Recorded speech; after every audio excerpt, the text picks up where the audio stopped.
You want to do introductions with the whole group? Yeah, I think it'd be great to do introductions as Yeah, a group. right. All right.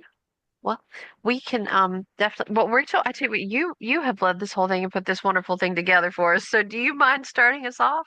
Sure. I'm just Yeah. Oh, Rachel. my Rachel or her Rachel? Her Rachel, her Rachel. Okay, sorry about that. Rachel T. Rachel T. I wonder, October, if you could just take down your slide so that, Yeah, folks that see the recording absolutely. can see our faces and as a group as we're meeting together. I want to take the time to say thank you so much for putting this information together and help educating us as Vermont clinicians around the MDAP program. I believe, we connected months ago through a colleague who said, "Hey, we really should get this information out to therapists that ICANotes has something going on here that really could be helpful, and then also incentivized by the state of Vermont." So I know we spent some time connecting and developing and figuring out what would be helpful for folks to know about this program. And I really do appreciate you giving us like face to name and like material about like what this is and how it could be accessible to clinicians here in Vermont. Um, so that's VCN's role in it. But I do want to acknowledge that ICANotes has been on the leader in the sense of like let us help educate the community about the program, um, and not in a way that felt ingenuine or anything like that. So I think that's important for Vermont clinicians to know that you're just wanting to help us learn about a program that before all this I knew really nothing about. So thank you all for that. Thank you. Thank you so much. All right, Rachel, your turn. Your turn. Okay, my this Thank Rachel you, now. Rachel T. So I obviously my name's Rachel Hall. I work in the sales department within ICANotes, specifically within the SDR department under Andrew.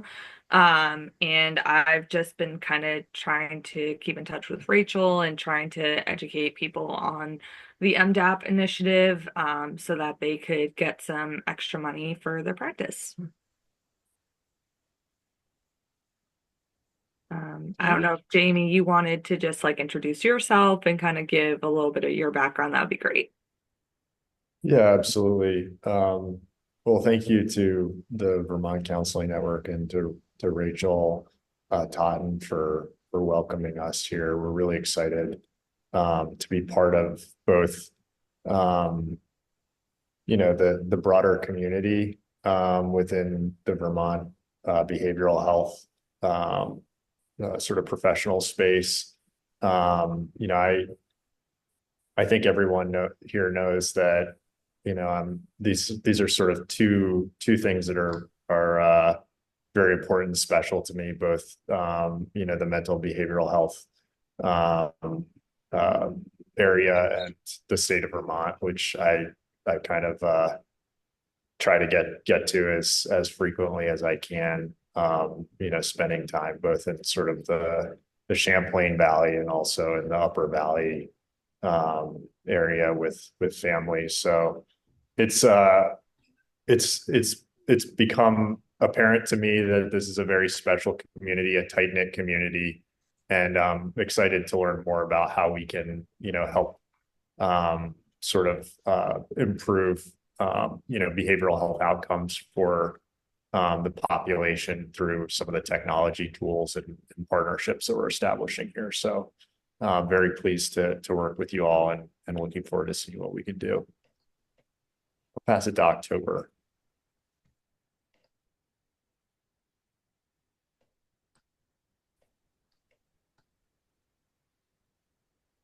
October. So sorry. Can you Ah, hear me now? yes, we I'm can hear having some you. audio issues It's and okay. obviously camera issues. But so my name's October Bowles. I'm the Chief Clinical Officer at ICANotes, and I am very excited to be here with you today because I want to present some information about the VHIE. It'll be very helpful, and a big, huge thanks to Rachel Totten for putting this together because she obviously you care very much about the clinicians in Vermont. And this is a wonderful program. And as is with all state programs, sometimes it can be difficult to navigate through all the verbiage and understand what they want and what the program will give you. And we're absolutely here to help you do that today. So we have a really robust slide deck. We're going to answer all of your questions. And just again, a huge thanks to Rachel Totten for putting this together, and for Rachel Hall for meeting with Rachel, for them to establish a relationship, and then for Jamie for being the CEO of ICANotes and really pushing ICANotes forward in the technology space. And we're ONC certified. We are so proud of that, and that's what makes us one of the eligible EHRs, because there's a lot of EHRs out there, but most of them are not ONC certified, and that is a requirement for this program, and we'll go all in depth regarding that. So, absolutely excited about today. All right. Well, anybody else? We have Sarah at ICANotes. Sarah, do you want to introduce yourself? Hi, yeah, I actually haven't spoken with other Rachel before, but I'm Sarah and I'm one of the senior account executives here in the sales department. I actually met with, I think it's Shamalia and Aaron Spratt back in early April when this all kind of became an idea for ICANotes. So I signed on, I think, the first three clinicians, and we went through the process with them. And HIEs are, but the incentive part of it is huge for this program. So I'm excited for your clinicians to learn more and get what they deserve for doing the work, the right work. So thank you. Nice to meet you. Now, but since this is being recorded, I could go ahead and share the slide deck and go through and present, and that way it can be sent to folks if you want. Or how do you want me to proceed, Rachel? Yeah, I think it'd be great to go ahead and start your presentation, and questions come up, we can address them towards the end. And I do appreciate everyone coming and connecting. I think it's great, especially when oftentimes we're connecting over the phone or via email, to have a face to name. So I really appreciate everyone from ICANotes being here. Absolutely, absolutely. Thanks for Well, go having ahead. us. Yeah.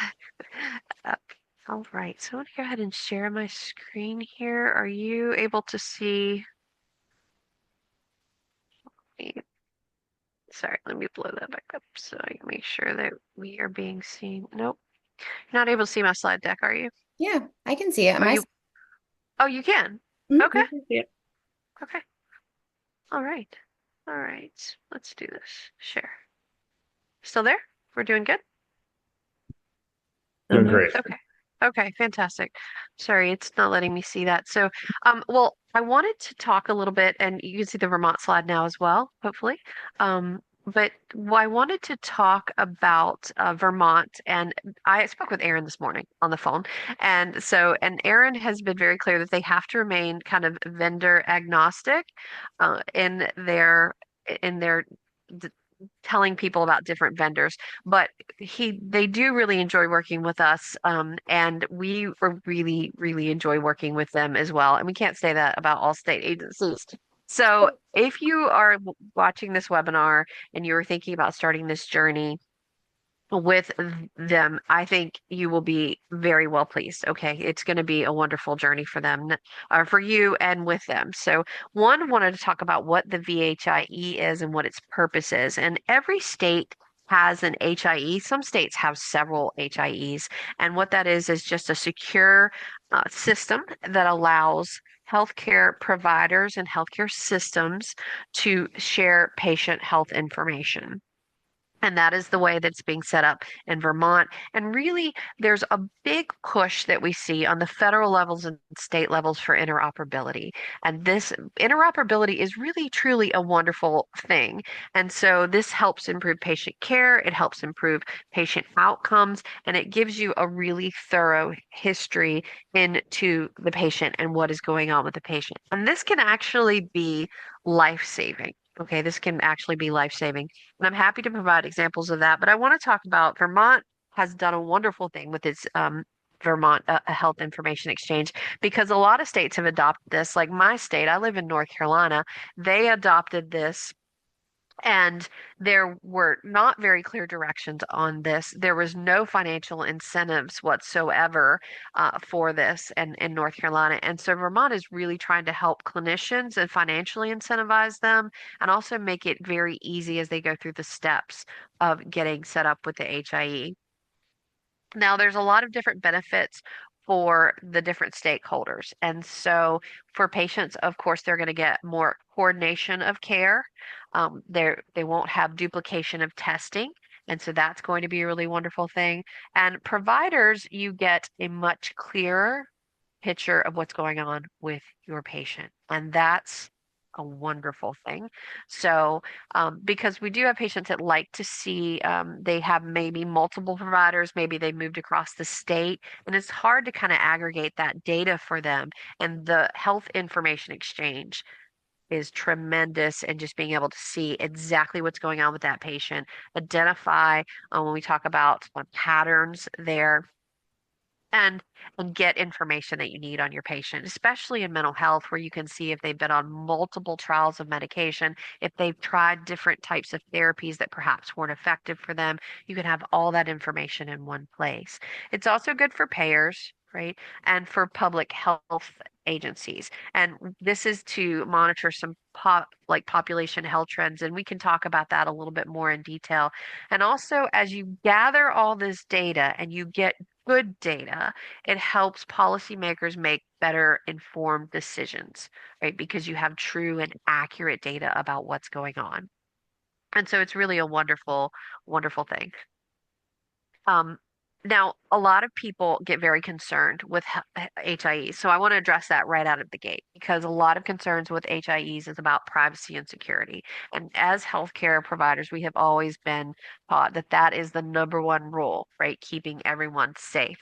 And I want you to know that I have researched the Vermont Health HIE as I do many HIEs. And one of my roles at ICANotes is heavily involved in compliance and data privacy and security. And so the VHIE adheres to legal standards like HIPAA, the main one, and protects patient information when I say patient health information, we call it PHI. And so Vermont has very state specific laws and policies that not only encompass HIPAA, but really dig down on it further to reinforce that data protection and sharing requirements. So it is in compliance with state and federal mandates on the highest level. So I want to make sure everyone is aware of that. As far as data encryption, all data exchanged through the Vermont Health or the Health Information Exchange is encrypted. Okay, it's during the transmission and also at rest, which are two important things. So transmission and rest. And encryption really, it ensures that anybody that's not authorized cannot access any kind of sensitive patient information, even if the data is intercepted. Okay. So if for some reason the data was intercepted, they wouldn't, if they didn't have authorized access, they wouldn't be able to get to it.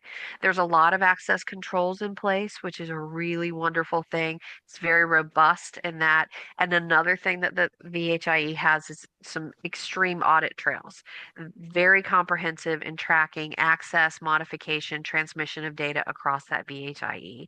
So, and those logs are very transparent. So that's one wonderful thing as well.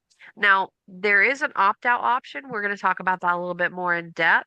Patients do have that opt-out option, but we want to talk about it later on as far as what you're going to do as a clinician, what your responsibilities are for that, because that comes up a lot.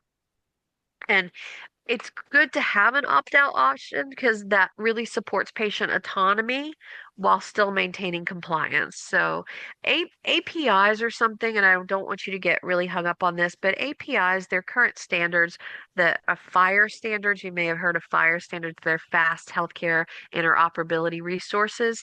And that basically makes sure that you can transfer data and that exchange is seamless and secure. And so it has a fantastic API network.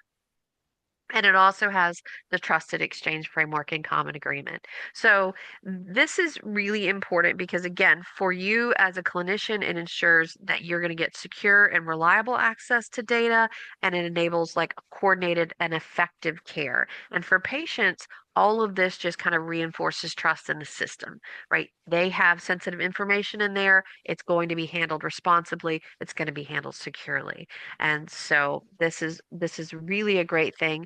Now, I want to talk about the types of data exchanged. There are three types of data. First is that clinical data, and clinical data is information when you collect it during patient care, like the diagnoses, lab results, medications, treatment plans, all of that's clinical data. And that helps the providers, especially therapists, provide kind of accurate, timely care and make sure that the patient's healthcare record is intact and addressed.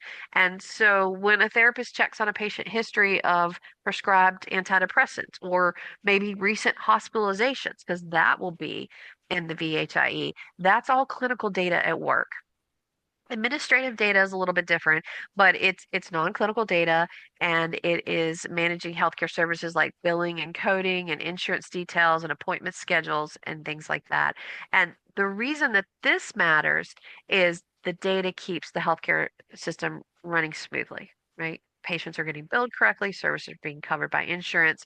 So an example of this for you may be like if a provider used administrative data to verify a patient's insurance coverage and before you scheduled their therapy session, right? That's the administrative data. That's what you can do through the HIE.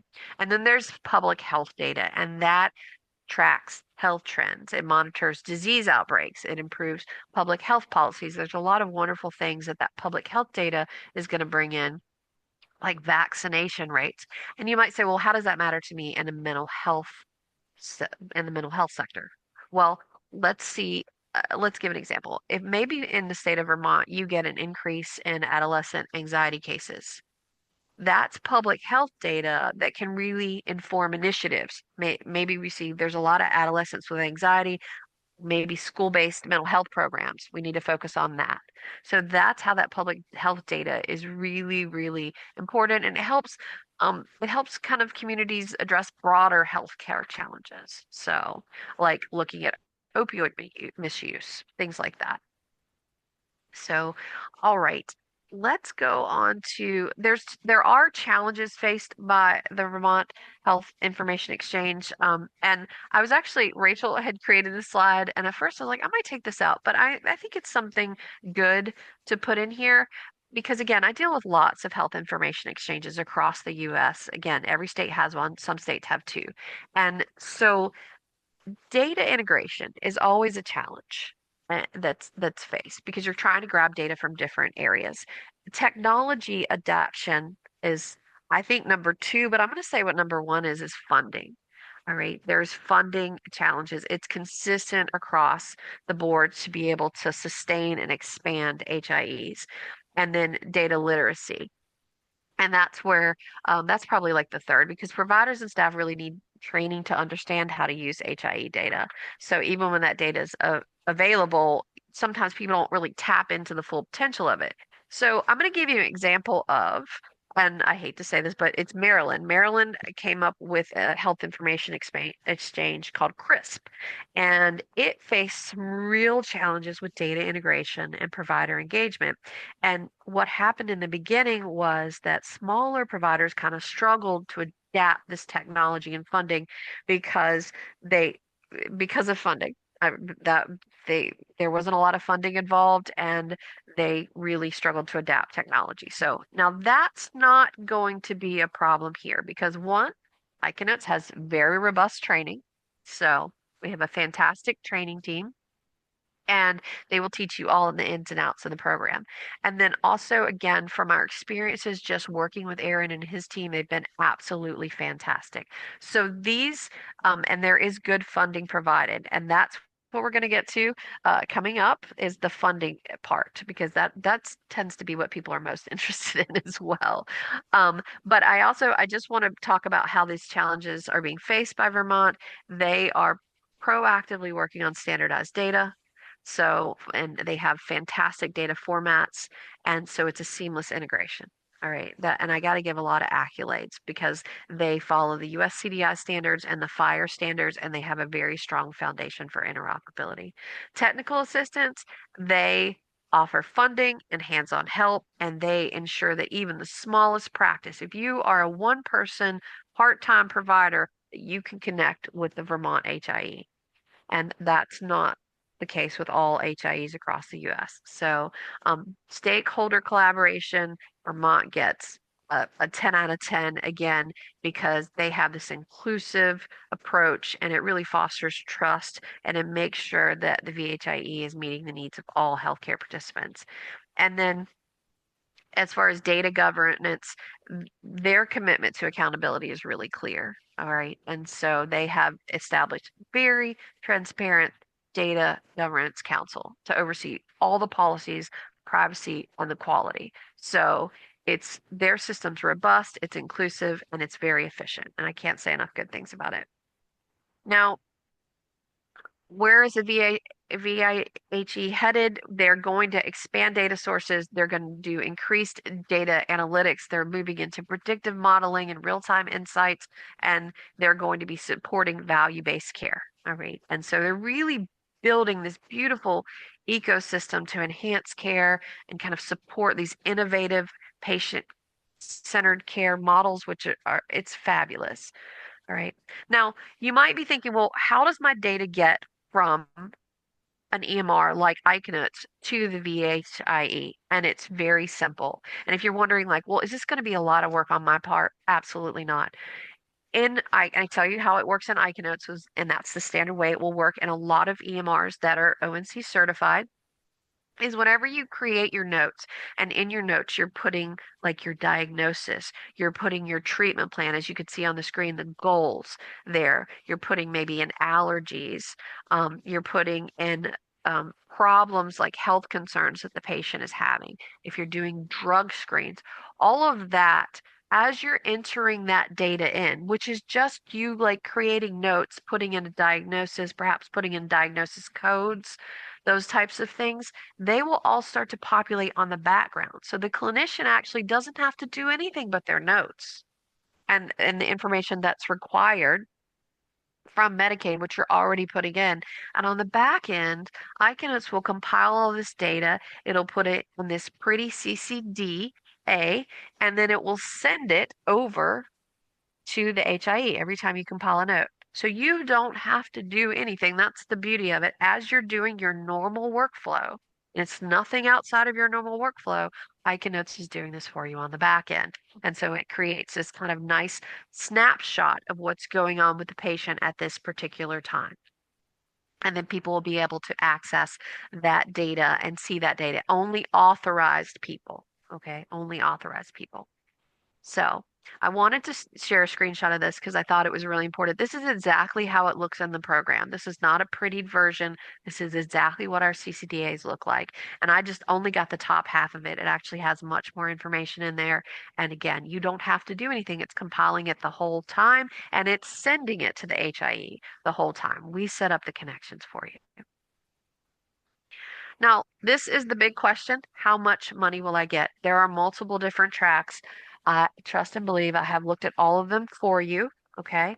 I will go ahead and say we are going to recommend that you take track one. Okay. If you are saying, I am a solo provider, I want to stay on paper, I do not want to go to an EMR at all, or I like my current EMR that I have, but it's not ONC certified and I don't want to change EMRs. That's great. You'll be on track 5 and you'll get $1,500. Okay. If you for simply signing up to the program. And you might think, well, that's a lot. $1,500, that's great. So track 5 for me. Well, let me show you track 1. This is track 1. Okay. And it is the most popular.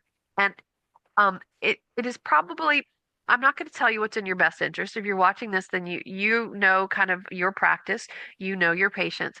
But track 1 is the absolute most popular. And if you are one person with one license, then the total here is $69,500.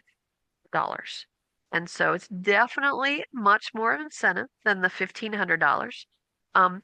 Now, and what track 5 gets you is the access to the clinical portal and allows you to search for client records. And you can look those records up, and again, they'll send you $1,500.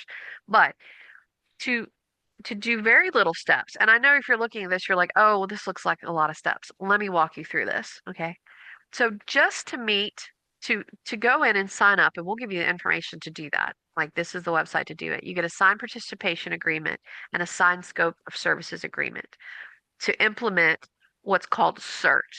Okay. And CERT, let me explain what's the CEHRT means. That's Certified EHR Technology. We are at ICANotes are certified.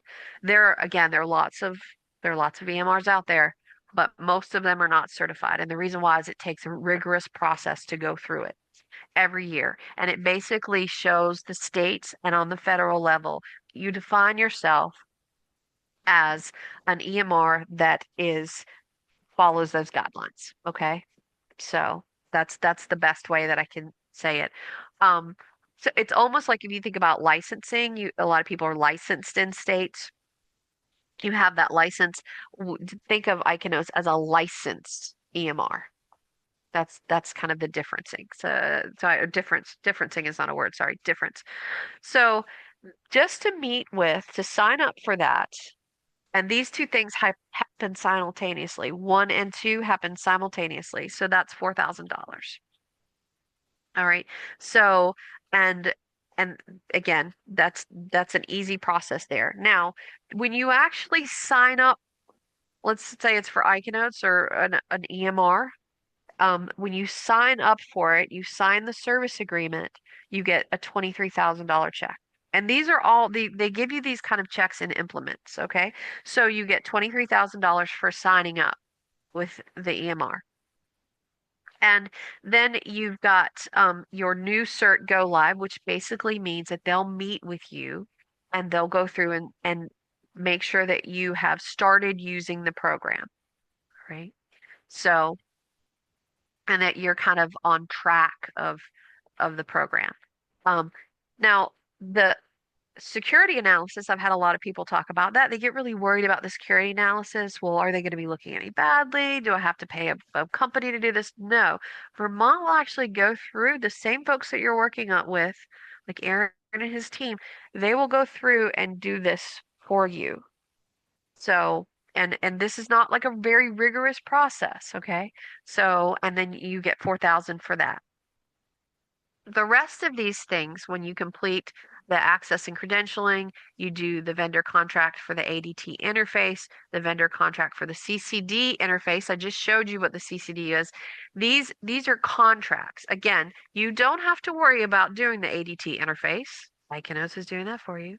You don't have to worry about creating CCDs. We're doing that for you on the back end.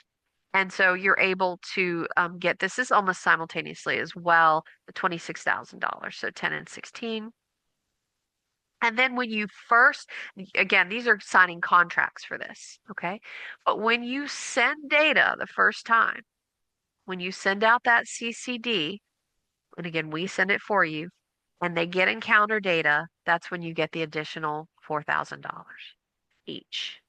So, and if you're wondering, well, how long does it take for all this to happen? Right? How long will it take for all this to happen? Well, it depends on your speed, really. Whenever you sign up for this, if you meet qualifications, then they go ahead and get you started on this. And some people can get up and going on this within 2 weeks.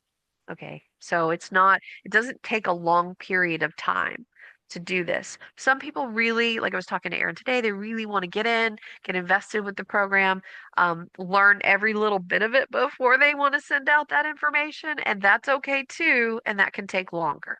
Okay. That can take longer. All right. So that is just some of the financial um, incentives here.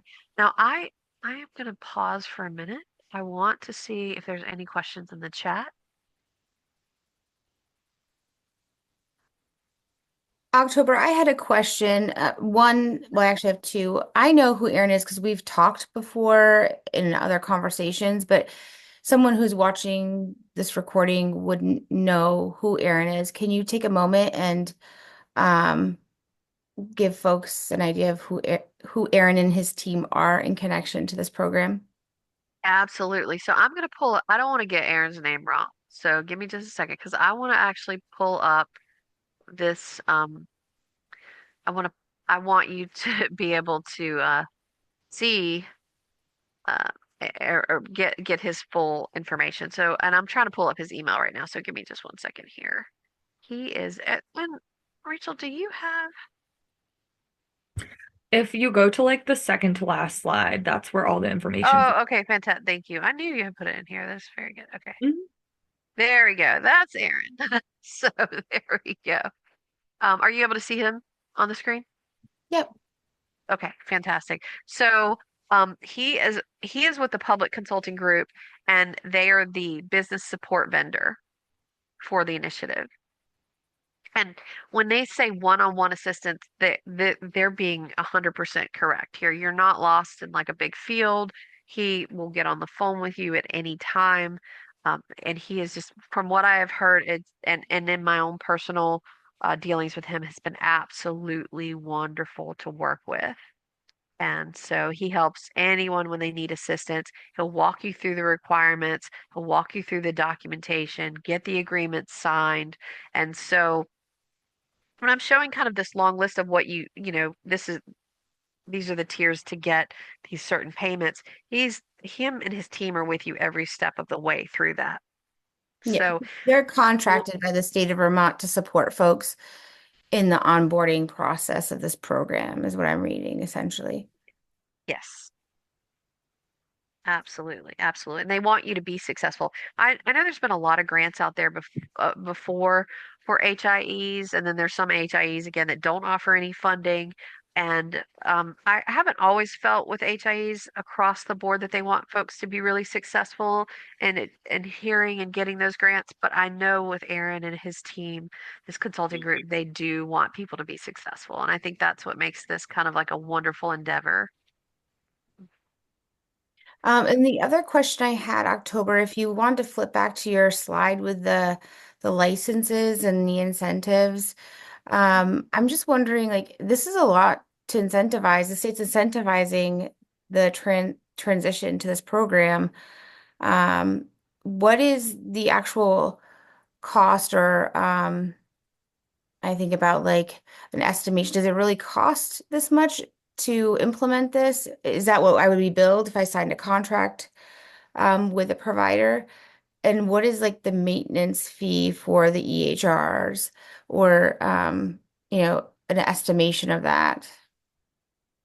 Well, and this is going to be a good opportunity for sales to jump in. What I will say is that historically, except for ICANotes, certified technology costs a lot of money because it takes a lot to maintain. And there are large vendors out there like that will charge you millions of dollars for an EHR platform. That is not unheard of in our industry for larger groups.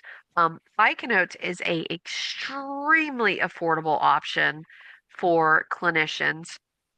People use our EMR that don't need certification, okay, because it's just a really good EMR that is effective in cost for them and meeting their needs. And this is where I am cost agnostic or I'm price agnostic. So I'm going to need some rage, someone from sales. Well, you know what? I can do this. I can really, I mean, does somebody from sales want to take over? If not, I'll show pricing on our screen right now from our website, or how do you want to handle this sales?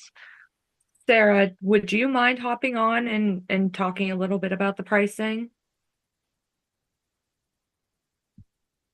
Oh, she's Or there. we Give could me go one. through the rest of the presentation, and then if someone wants to speak to it at the end, I think that's fine too. Sure. Yeah, Yeah. absolutely. Are you able to see my screen now as far as pricing or no? Yes. Yeah, okay. Well, I tell you what, so why don't we'll go through the rest of it. Again, these are very affordable rates here, and then we'll have Sarah hop on. Absolutely. Yeah, All they are right. October. I think that's one of the reasons that the clinician reached out to us, because she said, Rachel, this is affordable. It's kind of in line with what a lot of folks are using, if not better and less money. We really need to get this information out. And that's kind of why we're all seated here together today. So if you want to finish up your component of it, and then sales could talk more about the pieces and parts, I think that would be great. Absolutely, absolutely. Happy to. Um, so we'll just move and I'll get through. I don't have a whole lot of additional information except I want to share because one of the things I hear constantly from folks about health information exchanges, things that scare clinicians are kind of like, well, what about patient consent? Because as clinicians, we've always, we're always very focused on patient consent. When they come into you, they sign a consent for treatment. And so everyone is very focused on that. And it's important to understand like how this can work for your patients. And it's kind of very clear on the screen. If they want to opt out, everybody is opt-in. Okay, everybody is opt-in. But the VHIE does operate on an automatic type of inclusion system, meaning again, they're part of the exchange unless they choose to opt out, and there's no need for inclusion. Some HIEs require inclusion, Vermont does not. But for clinicians, how this works, if you're the therapist and the primary care provider comes in, you can both access medical history or lab results without needing the patient to give consent each time. And how the patients opt out is if they don't want their information included, they've got to communicate that to the Vermont information technology leaders. And they can opt out by contacting them directly. It's usually a phone call or they complete a simple form. And so if you're asking, well, what's my role as the clinician in that? If they ask you about opting out, you just direct them to the Vermont Information Technology leaders for further assistance. That's it. So now there are two situations where opt-out is overridden, and these are for both critical reasons. One is for public health agencies. So if there's like a disease outbreak or vaccination campaigns, like let's say there's a major flu outbreak, the public health department can get access to the VHIE data because they want to track cases regardless of the patient's opt-out status, right? So medical emergencies. If it's a life-threatening situation, clinicians can absolutely access patient data even if the patient is opted out. So like if they're unconscious after a car accident, someone can get in and see their health history and provide life-saving care. And this matters as to you as a clinician because the default opt-in system really makes sure that you have information that you need to provide the patient seamless care, right? And the patients can take control of their data. They can opt out, but there are critical exceptions that ensure that public safety and emergency care are not compromised in any way. So, and sometimes there are handouts that you can give your patients on the VHE data and responsibility and guidelines on that. Sometimes states will publish that. I do anticipate that's probably what Vermont is going to do, because a lot of states do that. So but I think that this is really, really, really important. I'll just give a very short story of I am a scuba diver. I love scuba diving. I have a lot of friends in that community, and one of my friends who's very, very young, gentleman, many years ago, had he cut things a little too close. If you scuba dive, you're not supposed to get on a flight for at least 24 hours afterwards, depending on the type of dive. And he would always cut his flights really, really short and close, and he would develop something called the bends, and he had it two times previously. Well, unfortunately, he did it again, and it was kind of a disregard for his health, but he was in California, he had gone on a dive and got the bends from a flight. And because he was a very young, 30-year-old healthy male, they had no idea what was going on with him. And if we had had like an HIE at the time, they would have been able to access his records and see, oh my gosh, this guy has had the bends twice. We need to get him into a hyperbaric chamber. His life probably would have been saved. But they didn't have that. See, data has been compartmentalized across states. And when you see a 30-year-old man, you don't know what's going on with him. He's passed out. Um, it- and you don't have any prior information, it makes being able to diagnose and treat nearly impossible. Whereas if he had had an HIE, they would have known what had happened and they would have probably assumed this is going on again. We need to treat him, and his life could have potentially been saved. So these are why HIEs are really important. They're important to me. They're important to, they could potentially save all of our lives at some point. So, all right, I'll get off that soapbox. I want to move on. Let's talk about eligible providers. You have to have one clinical location within the state of Vermont, and you must have a Medicaid patient volume of 20%. You must be an active Medicaid provider, and you have to be licensed in Vermont. Okay.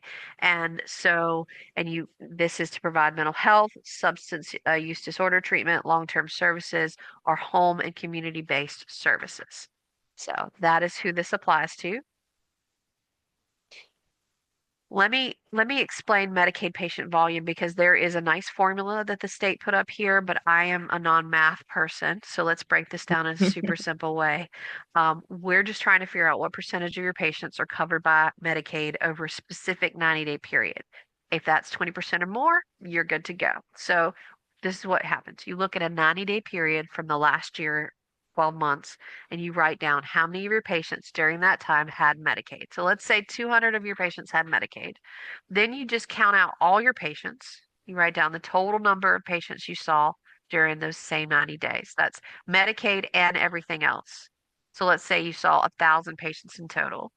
Then imagine you have 200 Medicaid and 1,000 total patients. That's 200 out of every 1,000, so that's 20%. And there's a fancy adjustment number there, that 0.9763, that helps kind of tweak this calculation a bit. But the result is really close to your percentage. So now here's the great thing. If the final number comes out to 19.5% or more, then it's rounded up to 20%, you're eligible. So, and if you're thinking about it, if you're like, well, listen, I don't do math great either. If about 1 in every 5 patients you see has Medicaid, you're pretty likely to qualify for that. So, that's 1 out of 5 patients is covered by Medicaid. Congratulations, you qualify. So now we do have a calculation template. I'm happy to share that. And then we'll move on to this is kind of talking about the 90-day volume reporting. You can pick your best 90 days, okay? So, if you see a bulk of Medicaid patients, in this 90 days, you have the ability to pick your best 90. All right. How to start this process? Basically, you're going to contact the business support team via email. And Rachel, we can share these slides, right? So Yeah. we can tweak them a little bit and share them. That's great. So we'll have this email on here. It is best to just select one individual if you have a practice of more individuals, like you have 5 people in the practice, you just want to select one that's working with this. And you just you look at the user guide and you fill out the application. And then if we roll back to this payment here, in the application includes these 2 things here. So the 2,000 and 2,000. It's like 2 birds, 1 stone. Now, I do want to talk about financially. I think something that's really important, and I've gotten independent questions on this, is licenses. So if I have 5 people in my office that qualify for this, then this would be the payment that I received. So if 1 license, it's 69,000. If I have 5 licenses, we all see 20% Medicaid patients, then it's 85,000 total. So this is interesting. What I think Vermont was trying to do is actually help single providers out a little bit more. So a lot of states with HIEs, they really go for like the big groups. And I think I really have to say hats off to Vermont for really paying attention to, I don't want to say the little guy out there, but yeah, the smaller practices. So it's not something I've seen in the past. And I think it's absolutely wonderful. This is a slide on Aaron again. He is absolutely wonderful. And this is a little bit about ICANotes. So, and I'm more than happy to give a demo of ICANotes and kind of show you how it works. We've got a little slideshow there as well. I'm happy to show you basically how you would get somebody set up, what it would look like in setting a patient up for the HIE. But now, are there any questions before we get started on the pricing? in sales. I don't have any. Rachel, did you have any questions that you wanted to ask on behalf of the network? No, I mean I have questions related to like in when you think about ICANotes, is it comparable to what potentially a clinician is using now? And I think this is maybe more geared towards the sales team.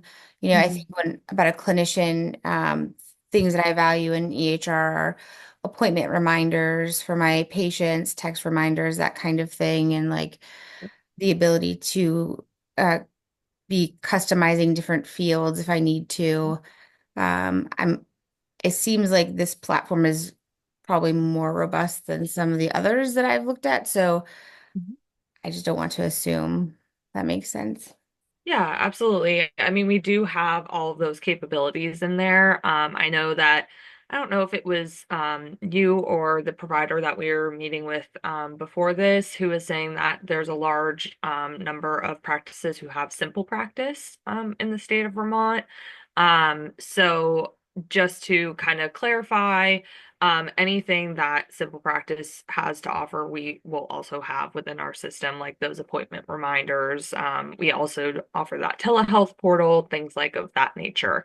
But I can hand it back over to October to kind of give a little bit of a demo there. Absolutely. Um, Absolutely. I think one of the things that we do really, really well with is there's lots of things, but our clinical charting, and we'll go over that. We have over 100 scales and assessments for tools and like conditions like depression and anxiety. We have a really robust practice management system that allows for Medicaid billing out in the system. We have an excellent patient engagement as far as patient portal, folks being able to come on and access their information, including appointment management. They're able to look at their history, things like that. As far as getting, and we've got where they can go into the portal and sign their forms on the portal, and it's sitting in your chart. So lots of really wonderful things there. Let me pull up my iCanOte screen here. Oh,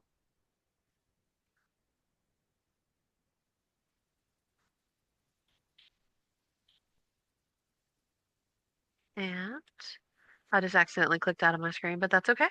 That is okay. Get logged in.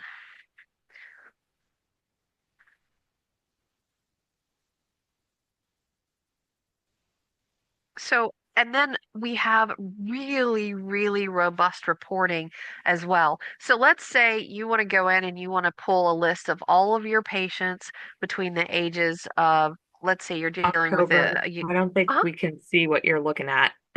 Oh, okay. All right. We're I'm still on the sorry. slides, yeah. Okay. Well, give me just a second and then switch up screens. Yeah, sorry to cut you off. I just didn't want you to No. explain the whole Yeah. thing. No, absolutely. Here we go.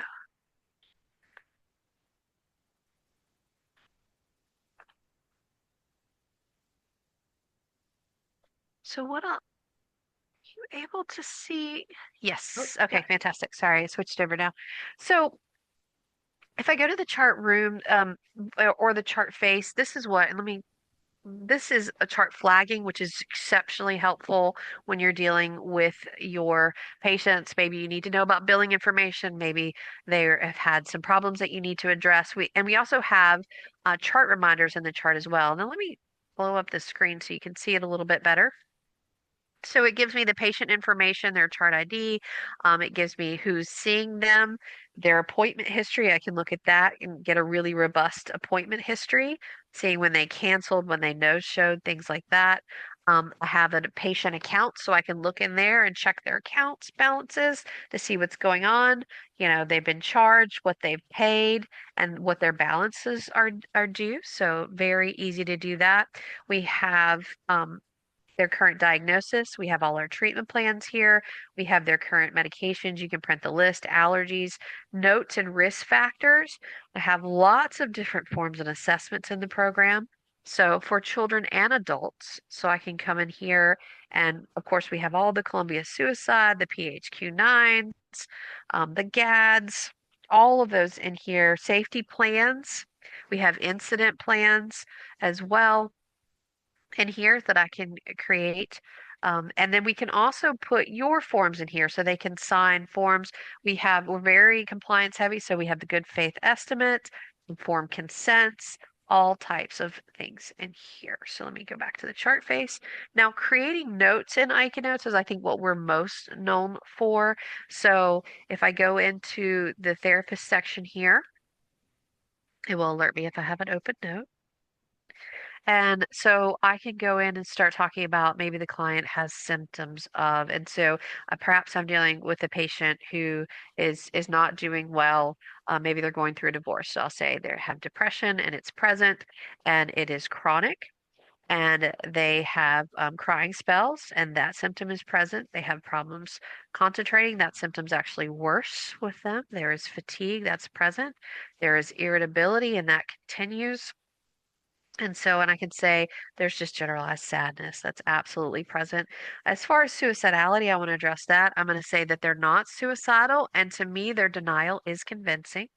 So I'll go through, maybe I can talk about behavior, and I can say their behavior, their self-care has been reduced, and their functioning at work has been marginal, and the substance use is more than advised. And we could talk about sleep. Maybe they're not sleeping well, falling asleep and staying asleep has been really poor. I can go in and talk about verbal content and say that, they're dealing with depression right now and low self-esteem, and it's related to their marriage.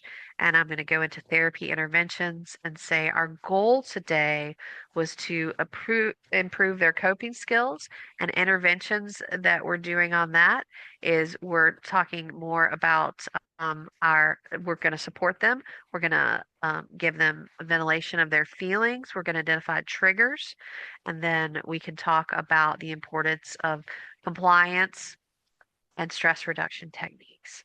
Now, if you have someone that's doing great, a lot of times you have folks that are coming to you, you're helping them work through problems and they're doing really good. Like for my mental status exam, we can go through step by step on all 16 elements, or I'm able to put in a normal mental status exam and change this, puts in the patient's name, the patient's pronouns. So this type of documentation is very patient centric. So I can also justify our level of care. I can even pull in treatment plans. If I've got treatment plans on the chart, I can link those in. I can say we're going to treatment plans under depressed mood, and I can select just some interventions here. So let's just select this one, can link in that intervention. And always, especially when you're dealing with Medicaid, they want to know what you're going to do with the plan. Are they meeting the goals and what you're doing? So I'm going to say that this patient's doing really well, or client, they're doing good, and we're going to continue the current plan. Now, if they weren't doing well, all we have to come in and say, the problem's worse, we're not making any apparent progress, we need more time with that plan. And so then I can go back, I save it as a progress note, and I have mine are called the best note. You can name your notes, whatever you'd like them to be called. Therapy, counseling, or there are default notes, but this is my really robust note. It appears that I have been typing this all day. I can sign it. I can have the patient sign it or the guardian. And off this note, it will create what we talked about earlier, those CCDAs. So we'll have these CCDA encounters, and it takes a minute for it to pop up, but this is what's going on in the background. Because we populated that note, it will create this very comprehensive CCDA, and this is what will go to the VHIE. So um, we also have really robust, a really wonderful platform for group therapy. Treatment plans are just as easy to create as that note. We have a fantastic calendar. So, and again, we have great group therapy notes. We have lots of different reports, audit logs, clinician reminder sheets. So you can come in and start your day and know who you need to see and who you need to chart on. And maybe if you forgot to chart on somebody yesterday, it will show you. So ICANotes is really good about doing that. We have billing reminder sheets. Again, treatment plan due dates, we have pipeline reports, all kinds of clinical quality measures, outcome tracking reporting, lots of different things in here. And one of the things that I wanted to show you is, let's say I want to run a report on all females between the ages of 18 to 35 maybe we could do it on diagnosis or medications. Let me run in and grab Ambien really quick. And I want to search on that. It will pull 8 patients here that are all between those age groups that are taking Ambien. So you could actually do this search on identified insurances, diagnosis, admission dates, the time you last saw them, managed care authorizations, and then we have reports on top of reports. So if I go to export this report, you can see that I can pull in all this additional data here on them, contact information, guarantor, biological parent, adoptive parent, and primary, secondary, tertiary insurances. So I really have reports on top of reports that I can have. So, and we also have the ability for you to create your own custom fields. So maybe there's something you're dealing with a high risk population. Maybe it is individuals who have substance use and you want to see when the last time they used and you want to run a report on everybody and when the last time they used, you can absolutely do that within the program. So it's a fantastic program. It's really robust and it will meet just everyday individuals' needs. And so we have messaging centers so you can message back and forth. And again, we have a robust patient portal. They sign something in the portal, it'll drop it directly in the chart. Saves all the paperwork and the mess. And one of the things is we have a phenomenal training team. We have webinars every day that teach you how to do this. We have 2 today that are happening. So webinars every day. We have training team or training one-to-one training that's free and unlimited, and that goes from 9 in the morning till 9 at night. And also on Saturdays and Sundays. So we definitely have times that are available for you, and our trainers will take you step by step through on how to use the program. They basically hold your hand and until you learn the program, and we're there to take care of you. And we have 24-hour customer support. And when you call customer support, October, they get a live human, I'm assuming, like Yes, an we had talked, ICANotes person. yeah, someone who is an ICANotes person. That's awesome. Yes. Um, Yeah, you're not Yes. calling some call center. It's just these are our folks. They are ICANotes employees, and they're there around the clock. Yes, you might even get to talk to me. I think that's a huge asset for this EHR because I do know that sometimes folks learn best by walking it through. And sometimes you don't run into something until you're in the chart and trying to figure out how to move from one form to the other. I had 2 questions related to the platform. One, because it's connected or will be connected to the Vermont Health Connect, does that mean that it would pull in my patient's medication if their primary care provider or somebody else is prescribing? Since I'm a therapist, I don't prescribe, but would it pull in that data so I'm not having to constantly update my note or ask the patient like what medications they're on? That's great, a great question. So what the it right now it is a unilateral. You're sending data in and it's being held in this portal, the Vermont Health Portal. I do anticipate later on because we have the ability in ICANotes and I can show you really quickly. We have the ability in ICANotes to pull in CCDAs. So where we can actually pull in the CCDA and it will update the data. We have that ability. We don't have that connection with Vermont right now. Right now, it's just a one-way connection. We're sending them information and they're keeping it all housed in the portal. But one of those slides was talking about kind of the future, and that was one of the things that I do believe that it's going to be bi-directional. That's the goal, the interoperability to goal is when you sign in to get that information back. So that may not happen for 5 years, but that is the goal Mhm. eventually for all certified EHR technology. And then the other question I have is around if I'm a supervisor. So if I have someone who's pre-licensed in my practice, um, how does that work in terms of me signing off on their notes? Um, I'm assuming they would have their own account, but I would be able to view and sign off on notes. Absolutely. So we have a couple different ways I'd love to show you. On the notes, when let's say that someone's that you're supervising them, so they could request a co-signature per each note. Okay, that could happen, but we have easier ways. So in the settings area, you can set people up as supervisors. So for the reporting area, there's two different ways to do this. You can look at all the notes that belong to supervisees that are ready for your signature, and it will pull that data and it will pull every single note for your supervisees, and then a button will appear here that says sign these notes. And so you can just sign them off. Now, some people, though, when they're supervising, they want to look at every note, and you could do that. There's a button for notes. Let me just see if I can refresh here. All right, so here we go. Nabil has notes here. Sarah has some notes down here, so I could literally go in and check her note, see if I liked it, and then sign it. Okay.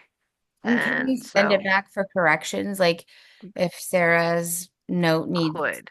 corrections, Yes, does it notify Sarah or do I it have to do it does. through email? No, you're 100% on point. I could sit here and say an internal message and I could send to Sarah and be like, hey, can you fix this? Oh, great. So it's all And in the platform. yes, yes.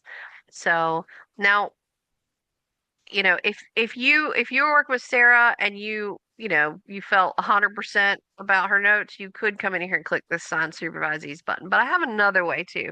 This way is my favorite. And here's the great thing about ICANOS. There's always usually like 2 or 3 ways to do something within the program.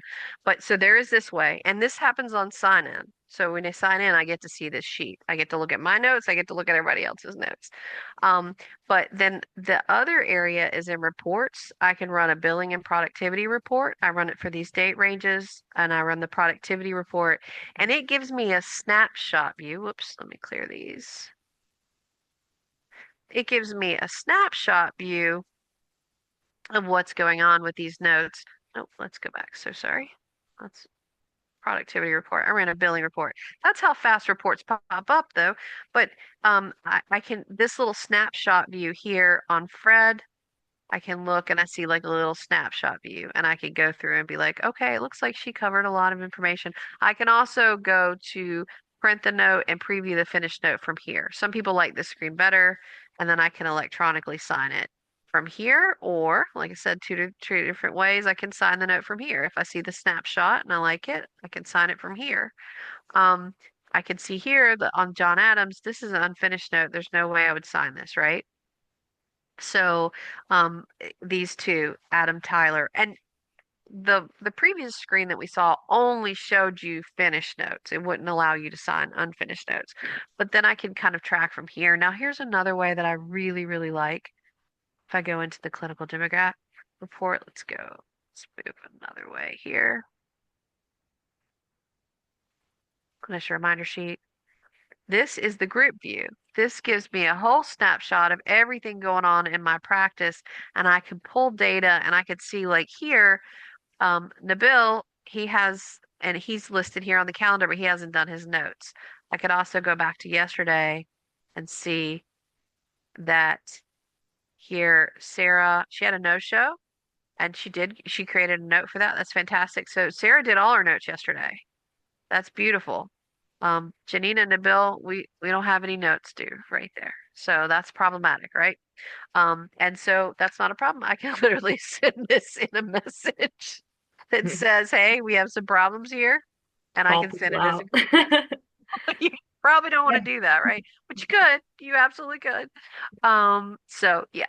There's a What are lot your of thoughts on that? there's a lot of reports Yes. that you all can pull if you Mhm. have folks work, if you're in like a group practice or even for yourself to make sure that everything is um, signed and completed. That's I mean, from a clinician standpoint, feel like there's a lot of reports that could be used to keep my practice managed, it seems like. Absolutely. Absolutely. So, and they're just like a click of a button because listen, we know clinicians do not have time. The program was created by a psychiatrist. And so we know clinicians, your time is scarce. And so we just give you the ability to jump in, look at things, fix them quickly, and move on. Absolutely. What are some other questions? You had great, fantastic questions. What are some other questions? I think you covered a lot of it. I mean, I will say I've not seen the internal platform in our discussions. And, you know, there's a lot that you all can do. Can you show us? You said I'm looking at the little icon therapy groups. Yeah, What because there are folks that run groups here in Vermont. It'd be great to hear more about what does that look like in terms of like maybe registering for a group, all that. How does that work within your platform? absolutely, absolutely. So it's great. We can set up a group. Give me a name of a group there or a group that a lot of folks do. We have groups in here. We have like anxiety group, we have anger management group. We already Well, have groups set up, but yeah, I mean, those are all, we have an EMDR group, like my primary practice is EMDR, so I do EMDR or EMDR consultation. Like I run my consultation group for professionals through my EHR because it's just easier to get them all out one report, appointment reminder and document mhm. within my EHR what's going on for each individual clinician. So I could see myself using a feature like this for uh, my consultation practice. Absolutely. So we could come into like EMDR. We'll call it MDR EMDR group. I'm sorry, I have not had my second cup of coffee, so I apologize today. There's a lot of acronyms going on. So we create this therapy group name, and I can just save this. And then adding members is really easy because I can pull from previous lists. Like here's the depression group. I can add those folks in here. Or like we were dealing with Piper earlier. So let me search Piper. There's Piper. I'll stick her directly in. So she's now a part of the group. Um, Now, next we'll go and we'll create a session. So I click a session for the group. It'll have EMDR, the encounter date, the clinician. If you want to put service codes in here, you can. And then I hit save. Now, this is the great thing. All of my group members are listed there with little blue under their names, right? And then you see the yellow over here for my EMDR, group. And then I can put in this area under session remarks. This goes on everybody's note. So I can say, therapy type, and we have EMDR. Okay, and then I can go into the group type here. And then if I want to put something in here as far as, let's do this. I can say that we focused. I'll just grab some EMDR things here and go here. I can drop this in. All right, So so there's October, my, would you just mind just briefly saying where you got that information from, just because we weren't able to see where you got that? so we have the tabs over here, but you also have the custom buttons over here. Okay, you have the custom buttons over here. And so when you have the custom buttons, you can put your own information in here and it will just populate directly out. And you only have to create that button one time and it's there. Let's say that I say something like, we're going, and every single note that I do when I'm seeing patients individually for EMDR, I say we're going to focus on the plan and I have a specific statement that I put in. I can add that into one patient's chart and that specific statement will go into every patient's chart. So I only have to create it once.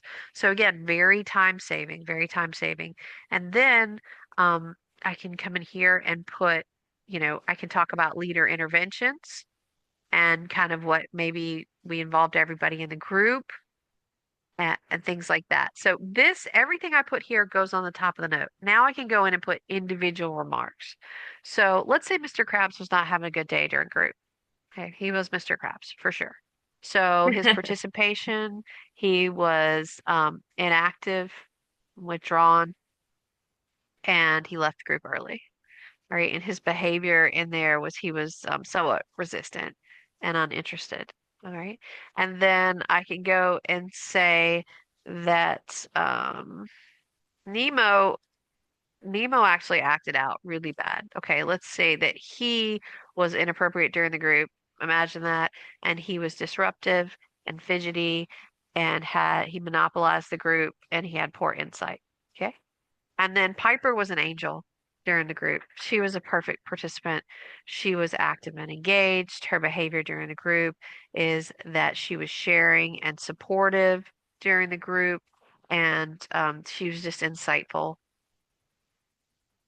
So all of this will go on the group notes, and then every single person I've checked off, they're in green now. So that means I did some remarks for them. And all I have to do now is hit that plus button in the middle, and it will take every single note and throw it into the patient's charts. Every single one. So you want to make sure you complete them. Like you can tell that I have ones that I haven't completed. This is also helpful to go back and look. Let me show you like in a It bills bulk group. it bulk signs it October, like Yeah. Yes. Yes, it'll bulk sign it. Now we have options where it doesn't have to bulk sign it for you. You can just create the note and come back and have people sign it later.